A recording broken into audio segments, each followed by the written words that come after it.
명절 잘 지내셨습니까? 네. 여러분들 얼굴 보니까 식사들을 많이 하신 것 같아요. 명절 때 밥들을 많이 드신 것 같습니다. 이번 명절에 어떻게 예수님과 함께 동행하는 명절을 지내셨습니까? 혹시 먼 길에 불평하고 또 원망하고 특별히 또 시댁에 가는 것은 며느리한테 큰 부담입니다. 큰 부담이고 애석하게도 명절 끝나고 이혼을 제일 많이 한다. 명절 끝나고 이제 그때 폭발한 거죠.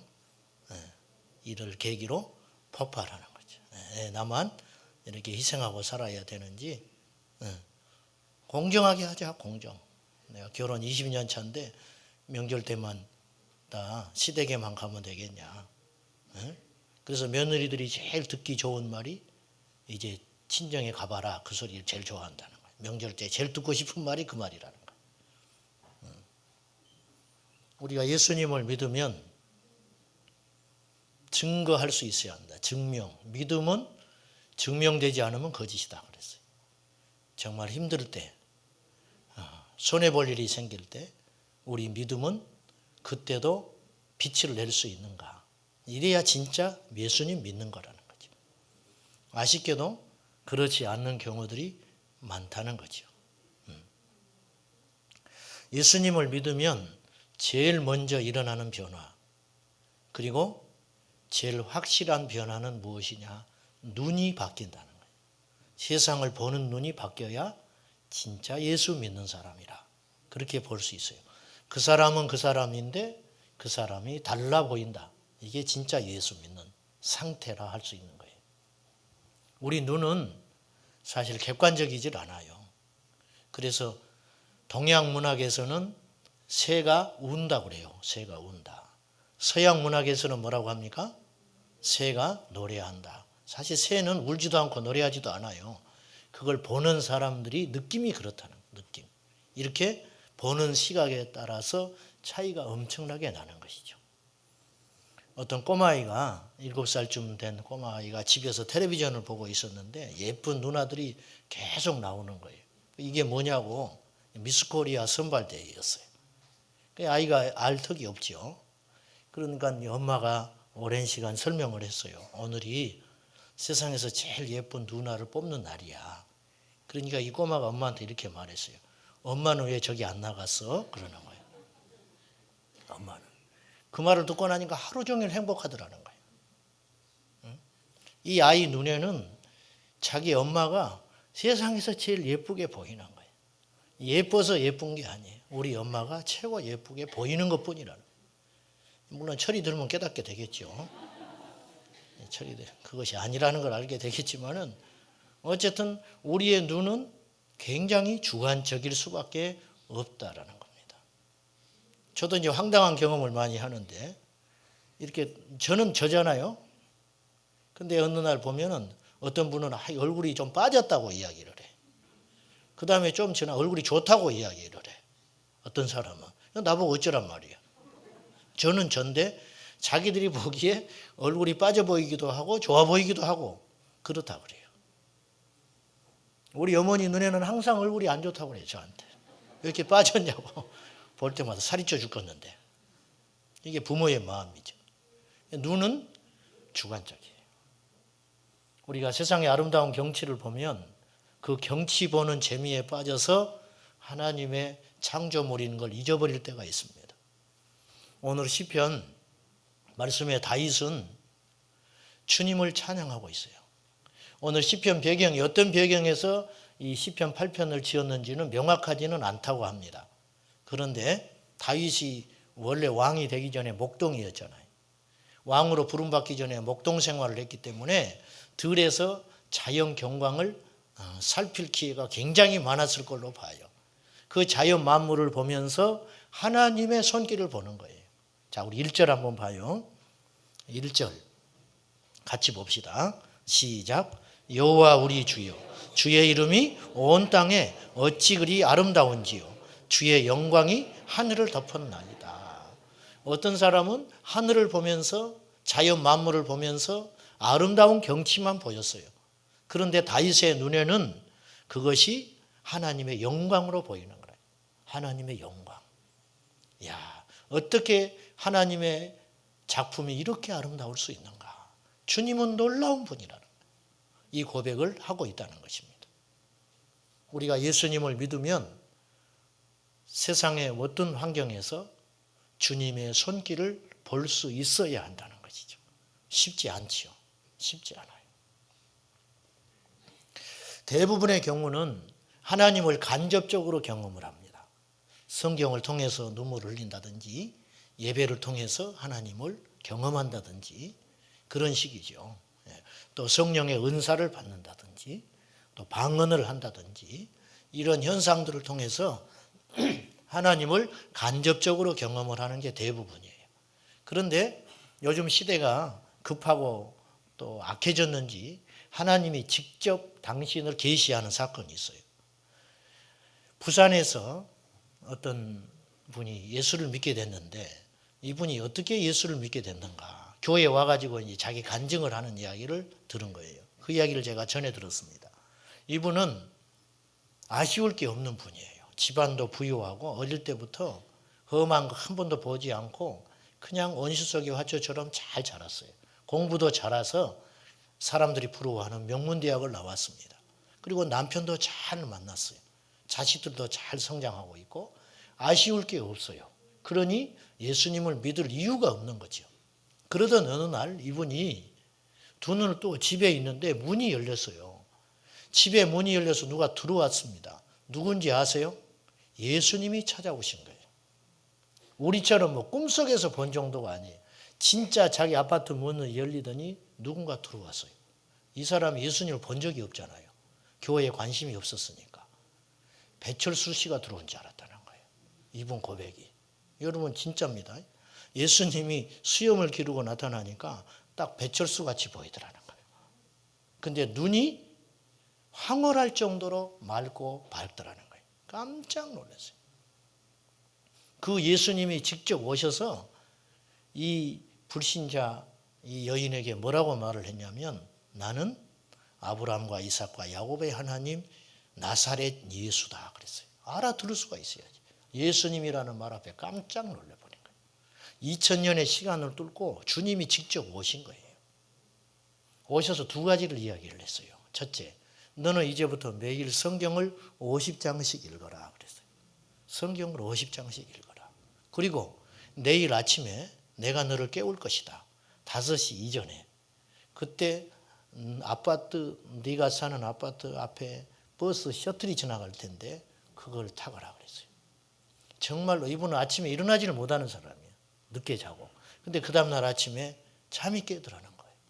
그래서 옷을 차려입고 아파트 앞에 나갔더니 진짜 교회 버스가 지나가는 거예요. 새벽에도 차 실어 다니는 차가. 그걸 타고 갔더니 교회에 도착했어요. 그래서 그 교회를 다니기 시작한 거예요. 놀랍죠?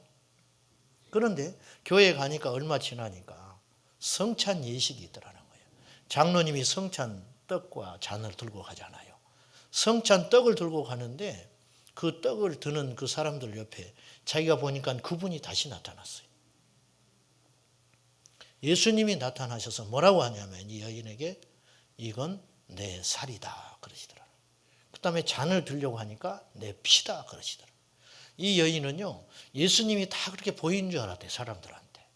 자기가 그런 경험을 해놓으니까. 그래서 예수님을 믿게 됐다는 거예요. 이건 초자연적인 역사예요. 유대인들이 예수님 믿기 어렵습니다. 그래서 예루살렘, 이스라엘을 땅끝이라고 하는 사람도 있어요. 그 이스라엘에 가서 선교를 하는 분들이 계시는데 정말 어렵다고 그래요. 몇 년 전까지만 해도 3,000명이 채 안 됐어요. 유대인으로서 예수 믿는 사람. 이스라엘에서 선교를 하는 목사님이 계셨는데 이분이 예루살렘에서 유대인 목사님이 이제 원래 유대교 랍비였는데 까만 옷 걸치고 다니고 모자 쓰고 다니는 유대교 랍비였는데 이분이 예수님을 직접 만났어요. 그래가지고 유대교에서 개종을 해가지고 유대인 목사를 하는 분이 계세요. 루벤 버거라는 분인데 실존 인물입니다. 이 목사님이 이분도 똑같은 경험을 했어요. 문이 열리더니 주님이 찾아오셨어요. 당신 누굽니까? 그랬더니 아브라함과 이삭과 야곱의 하나님 나사렛 예수다 그랬어요. 깜짝 놀라버렸어요. 유대인들은 예수님을 선지자로 인정을 하지 하나님으로 인정하지 않거든요. 이때 이 충격이 너무 커가지고 유대인 납비가 눈이 멀어버립니다. 주님을 보고. 그리고 이분이 평생 서원을 했다고 그래요. 결혼하지 않기로. 그리고 주님 오실 때 신랑 되신 예수님 맞이하는 거룩한 신부로 살겠다. 그래서 이분이 하루아침에 개종을 해버렸어요.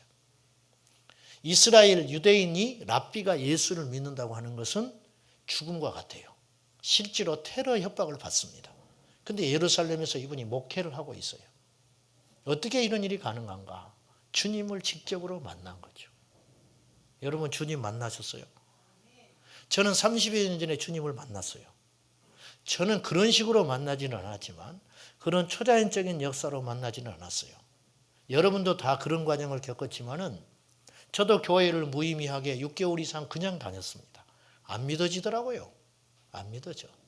기도하는 사람도 나는 이해가 되질 않았어요. 불을 꺼놓고 통성으로 막 기도를 하는데 꼭 하나님 기가 먹었나? 왜 그렇게 소리를 질러대고 기도를 해야 되나? 그런 의문점이 있었어요. 그러던 어느 날 내 입에서 방언이 터지면서 심령이 뜨거워지고 눈물이 펑펑 쏟아지는데 예수님이 믿어지기 시작했어요. 그때부터. 그전에는 제가 믿으려고 노력을 했어요. 안 믿어지더라고요. 노력했는데 안 믿어지는 거예요.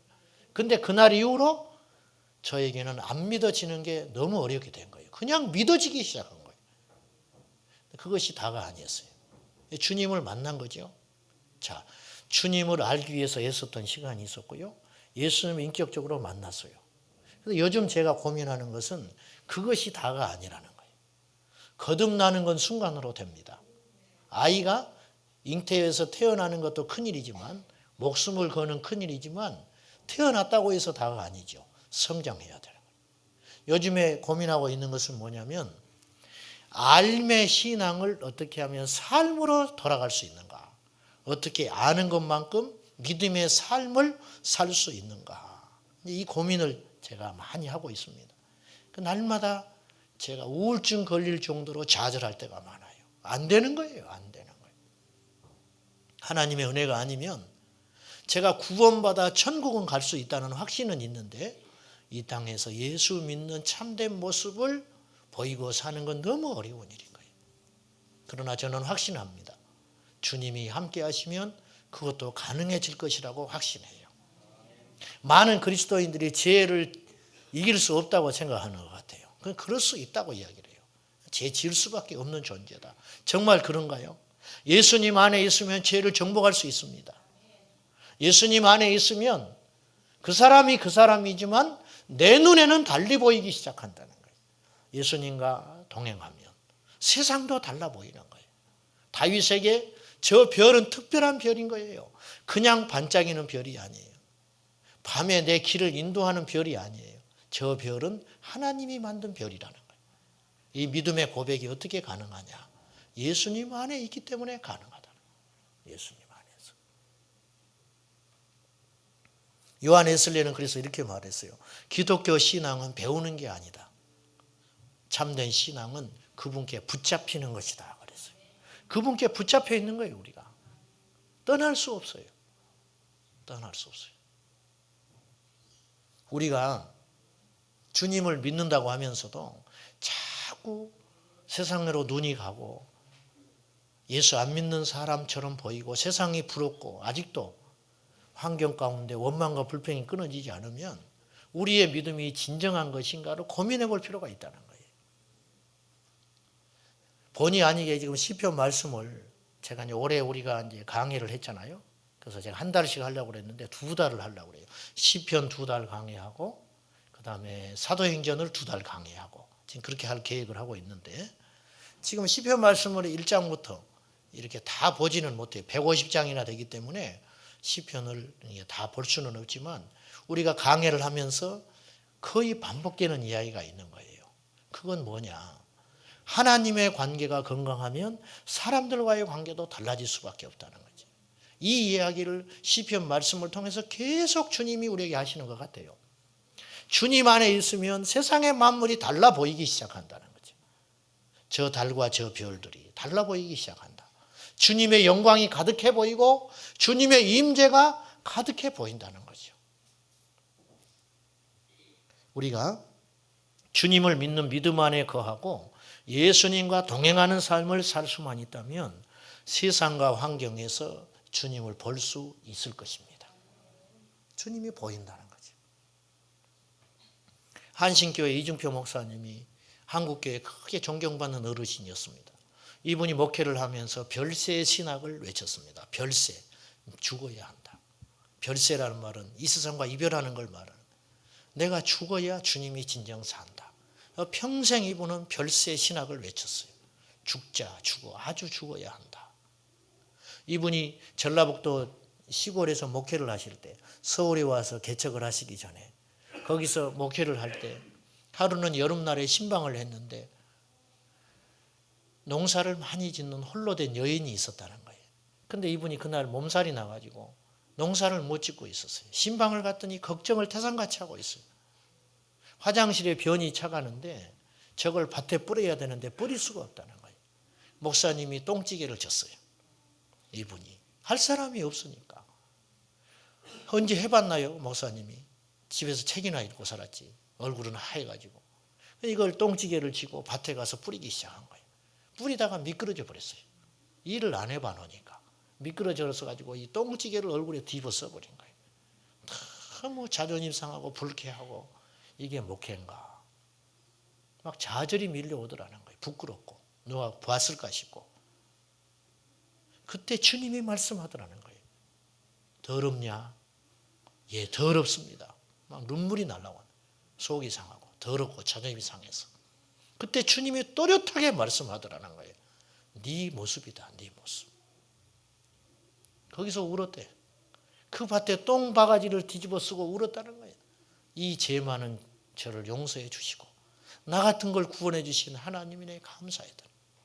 주님 안에 있으면 똥바가지를 쓰고도 주님이 보이더라는 거예요.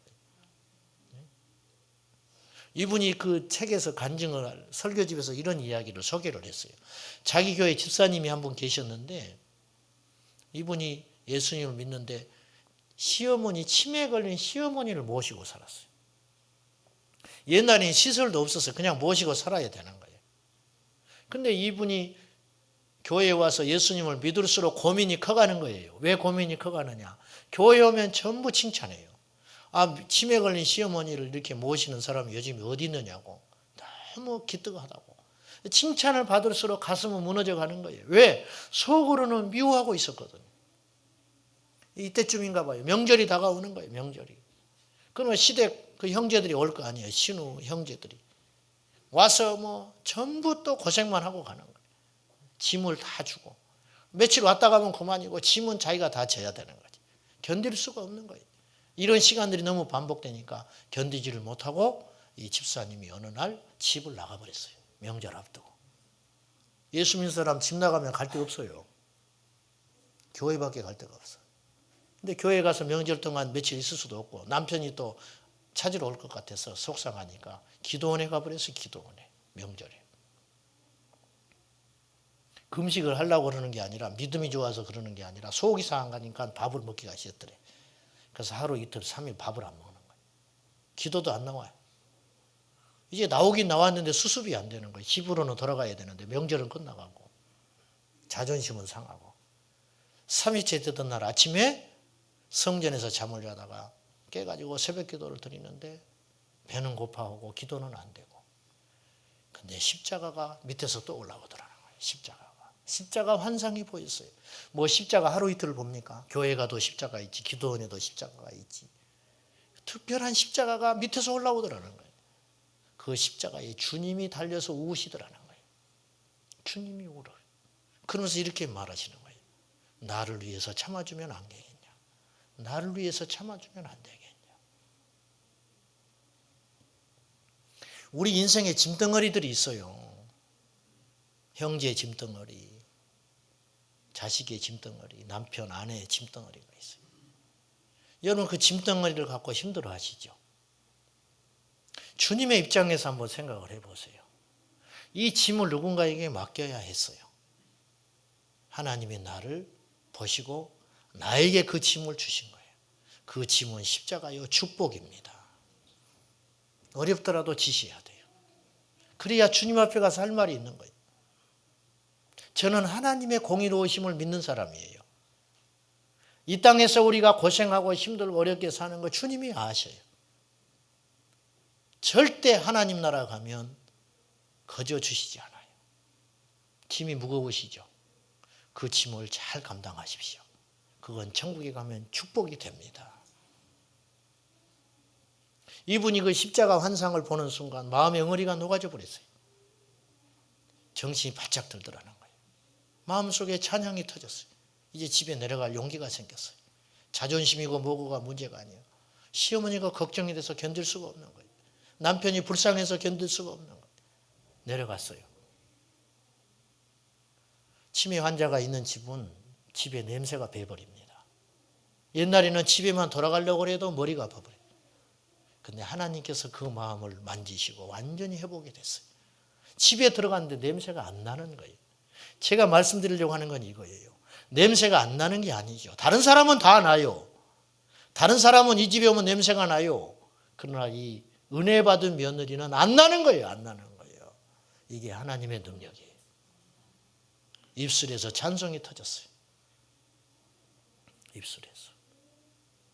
남편이 얼떨떨한 거예요. 아무 소리 못하는 거예요. 부인의 얼굴이 환해가지고 돌아와요. 하루 이틀 하다 말겠지. 아니에요. 정말 달라져 버렸어요. 그대로 1년을 극진하게 어머니를 모시고 1년이 지난 어느 날 하나님의 부르심을 받아서 잠깐 돌아온 정신에 예수님 영접하고 천국을 갔어요. 어머니가. 그 뒤로 이제 기일이 됐습니다. 추도 예배를 드리러 이중표 목사님이 갔다는 거예요. 예배를 딱 드리고 났더니 이 남편이 이렇게 이야기하더라는 거예요. 목사님, 저는 세상에서 제일 존경하는 분이 있습니다. 제가 그분에게 큰 절을 하고 싶습니다. 그러더라는 거예요. 가지고 목사님이 절을 받으려고 상을 치웠대요, 자기가. 완전 헛물 켠 거죠. 아, 그랬더니 자기한테 절을 안 하고 자기 아내한테 절을 하더라는 거예요. 이 남편이. 부끄러워서 혼났대, 자기가. 자기 아내를 제일 존경한다. 이게 능력 아닙니까? 예수님을 믿으면 달라 보인다. 달라 보여. 그 사람이 이로되 달라 보이는 역사. 잘 안 돼요. 저도 그게. 예수님의 눈으로 세상 만물을 보자는 거예요. 그곳에 주님이 계시다는 거예요. 우리 4절 말씀 한번 봅시다. 4절 시작. 사람이 무엇이기에 주께서 그를 생각하시며 인자가 무엇이기에 주께서 그를 돌보시나이까. 이 말씀 느낌이 오지요. 사람이 뭐라고 하나님 우리를 이렇게 사랑하느냐 그 말이에요. 현대어 성경에 이 말씀을 이렇게 표현했어요. 인간이라는 것이 이렇게 보잘것이 없는 것이거늘 어찌하여 주님은 그토록 생각해 주십니까? 사람이 무엇이라고 주께서 이렇게 보살펴 주십니까? 이 훨씬 마음에 와 닿지요. 우리가 뭐라고 주님이 우리를 이렇게 사랑하느냐고 말이요. 우리가 뭐라고 이렇게 우리를 보살펴 주십니까? 하나님이 우리를 이렇게 사랑하신다는 거예요. 우리 교회 밴드에 보니까 집사님 한 분이 아주 의미 있고 재미있는 이야기를 올렸더라고요. 한 사람의 가치, 화학적 가치가 얼마나 되느냐. 제가 이제 참고로도 찾아봤어요. 63kg의 사람을 두고 볼 때 우리에게 가진 이제 70% 정도가 물이라는 거예요. 70%. 인간이 수분을 빼버리면 남는 것이 있대요. 그걸 가지면 사람 몸속에 있는 인, 화약을 만드는 인, 이걸로 성냥개비 약 2,000개를 만들 수 있대요. 몸속에 있는 인으로 성냥개비 2,000개. 그 다음에 철분 있잖아요. 여러분 철분제도 먹고 그렇죠? 철분으로 못 1개를 만들 수 있대. 철로. 그 다음에 칼륨, 인간에게 있는 칼륨으로 딱 총 1개 사용할 분량의 것을 만들 수 있다는 거예요. 그 다음에 석회 있잖아요. 석회, 뼈나 이런 데 있는 석회. 그 석회로 닭장 하나를 칠할 수 있는 회가 나온대. 하얗게 칠할 수 있는 해. 탄소로 연필 900자루를 만들 수 있고요. 지방으로 63kg 가진 사람의 지방으로 비누 6장 만들 수 있대요. 우리 교회는 한 10장 이상 만들 수 있는 사람이 널려 있습니다. 널려 있어요.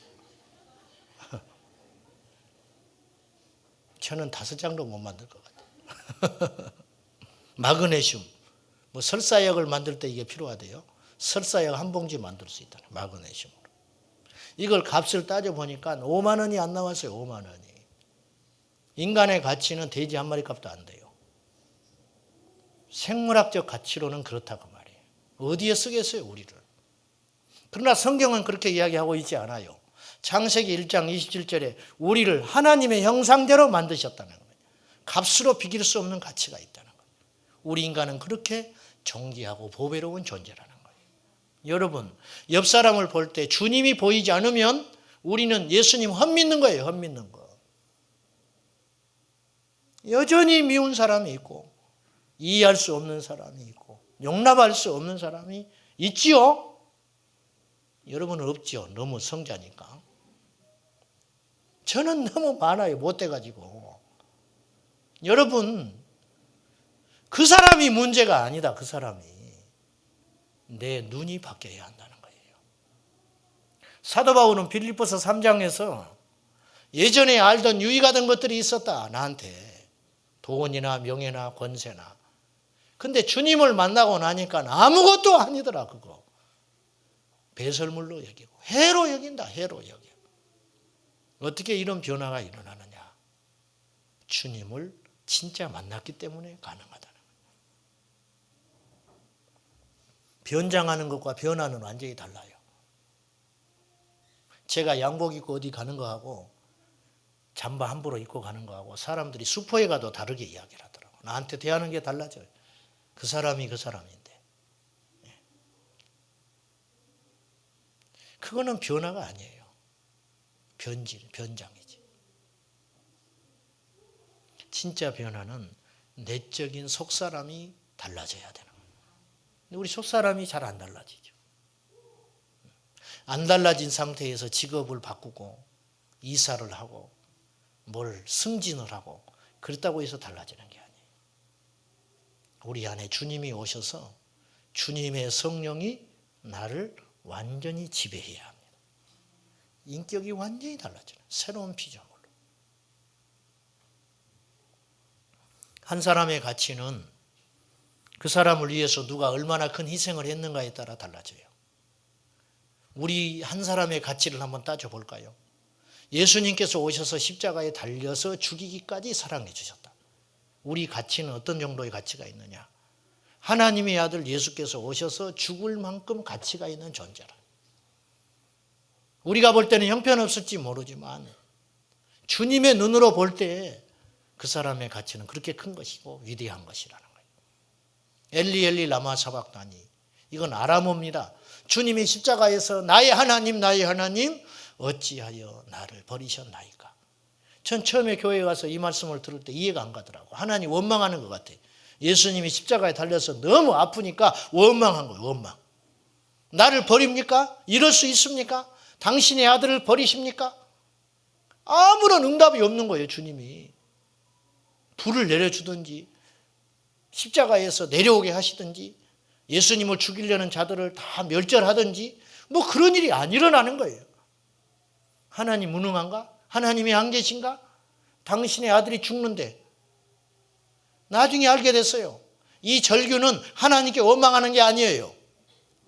나의 하나님 나를 버리시기까지 나를 버리시면서까지 저들을 저렇게 사랑해 주십니까? 주님이 그렇게 이야기하는 거라. 우리가 얼마나 고귀한 존재들인가. 예수님께서 오셔서 죽을 만큼 가치 있는 존재들이 우리라는 거예요. 그러므로 사람을 무시하는 건 죄 중에 죄라고. 죄 중에 죄. 누가복음 18장에 보면은요. 불의한 재판관 이야기가 나와요. 예수님이 이제 기도에 대한 이야기를 하려고 기도를 끈질기고 간절하게 해야 된다. 그 말을 하기 위해서 하나님과 대비되는 악한 존재를 악한 재판관. 이 약한 재판관의 대명사, 악의 대명사, 이 재판관을 누가복음 18장 2절에서 뭐라고 소개를 했느냐? 첫째는 하나님을 두려워하지 않는다. 두 번째, 사람을 무시한다 그랬어요. 예수님이 볼 때 악은 무엇이냐? 하나님 두려워하지 않고 사람 무시하는 것. 이게 너무 큰 악이라는 거예요. 우리가 사람을 볼 때 그 속에서 주님의 형상을 볼 수 있어야 한다는 거죠. 여러분에게 제가 100만 원짜리 수표를 하나씩 드리면 좋겠어요. 좋겠다고. 그러면 여러분 막 다 줄 쓸 거예요. 우리 교회 금세 부흥할 거예요. 난리 날걸요. 근데 제가 꾸깃꾸깃 해가지고 수표를 꾸기면 여러분 안 가져가시죠? 안 가져가겠어요? 꾸겨진 수표? 가져가요? 아, 실속 있네. 그럼 그게 좀 더러운 게 묻었어. 때가 묻었어. 오래 갖고 다니다가. 그래도 받으시겠어요? 때가 묻었는데 받아? 이상한 분들이네. 좀 떨어졌어, 일부가. 그래도 받겠어요? 아, 그래요? 그렇군요. 그래도 수표는 수표잖아요. 더러워도 구겨져도 좀 일부가 떨어져도 그건 가치가 있는 거잖아요. 똑같잖아요. 사람도 마찬가지. 못나도 똑같은 거예요. 하나님이 볼 때는. 좀 부족해도 똑같다고. 흠이 있어도 주님 보시기에는 보배롭고 존귀한 존재라는 거죠. 왜? 주님이 친히 만드신 존재이기 때문에. 우리 말씀 한번 마지막으로 찾아봅시다. 고린도후서 5장을 한번 찾아보세요.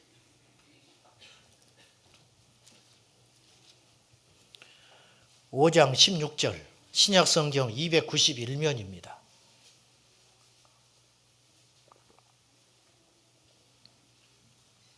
291페이지 고린도후서 5장 16절부터 19절 말씀까지 한번 봅시다. 같이 봐요. 시작. 그러므로 우리가 이제부터는 어떤 사람도 육신을 따라 알지 아니하노라. 비록 우리가 그리스도도 육신을 따라 알았으나 이제부터는 그같이 알지 아니하노라. 그런즉 누구든지 그리스도 안에 있으면 새로운 피조물이라. 이전 것은 지나갔으니 보라 새 것이 되었도다.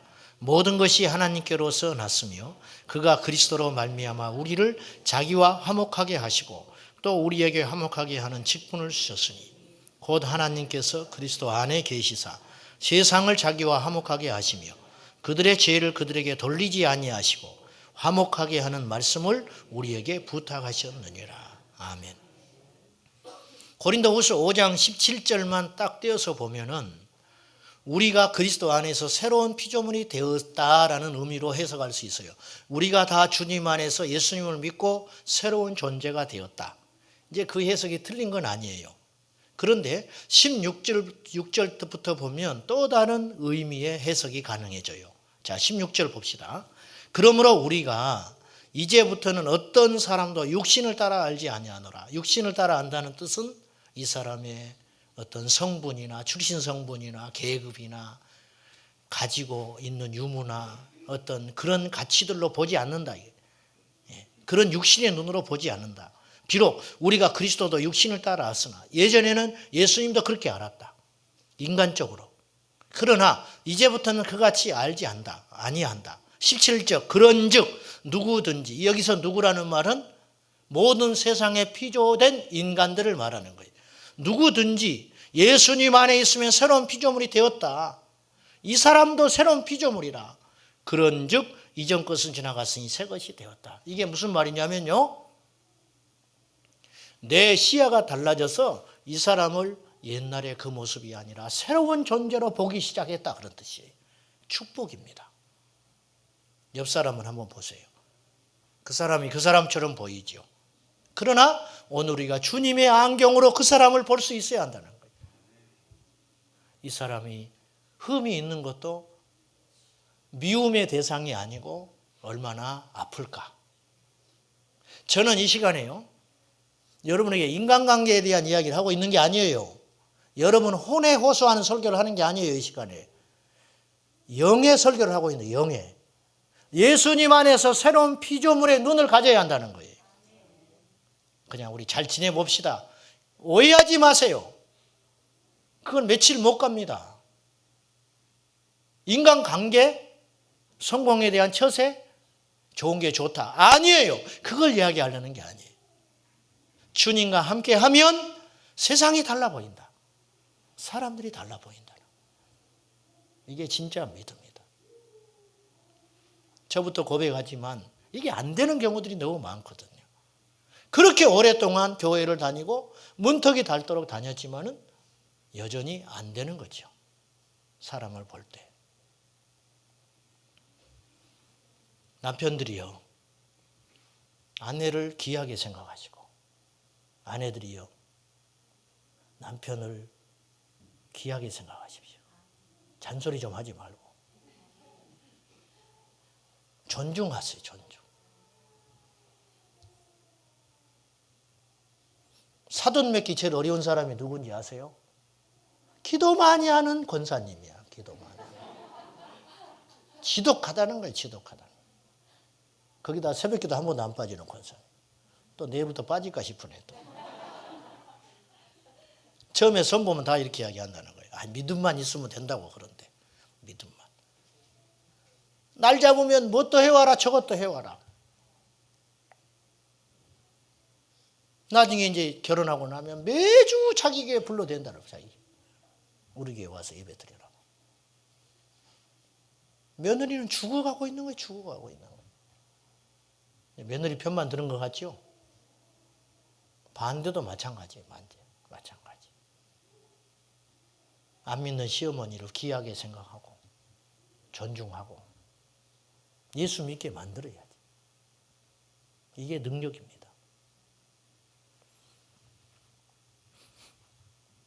말씀 맺겠습니다. 주님과 동행하면 세상이 비로소 바로 보이기 시작해요. 주님이 창조하신 피조물에서 하나님의 영광과 위엄을 볼 수 있어야 진짜 믿음이다. 하나님이 창조하신 사람들에게서 주님의 형상을 볼 수 있어야 합니다. 벌도 물을 먹고 뱀도 물을 먹는데요. 뱀은 물을 먹고 독을 낸다는 거예요. 벌은 물을 먹고 꿀을 낸다는 거예요. 여러분은 무엇을 내고 계십니까? 고린도후서 5장 18절 이하의 말씀에 화목 제물이 되어라. 피스메이커가 되라. 예수 믿는 사람은 화목의 삶을 살아야 한다. 저에게 꿈이 생겼어요. 그건 뭐냐? 사람들을 행복하게 해주는 사람이 됐으면 좋겠다.